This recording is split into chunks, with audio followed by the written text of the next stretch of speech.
Hello guys, for today's video, papakita ko sa inyo yung nakita kong gagamba dito sa auntie ko. So, ayan. Ito ang bahay ng auntie ko.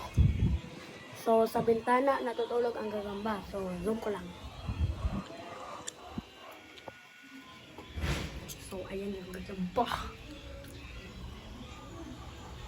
So, isa po yung gagambang tigre. Malapit na po yan o size. So, sinukat po namin yun sa piso. At medyo malaki-laki pa yan sa piso. So, yan.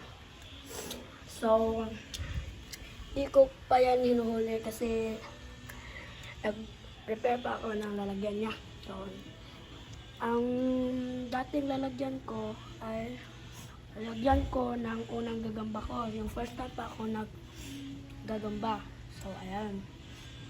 Pinapainitan ko para hindi siya atakihin ng mga langgam. So, meron niyang gagamba noon at nilaban ko. Akala ko malakas na kasi nilagyan ko ng load. So, yun pa rin. Bilag pa rin. Yun. Yan po ang gagambang tigre na yan. Ang laki. O, nandito sa malayo ako. Yun. O, yun. Kita pa rin. Yun o.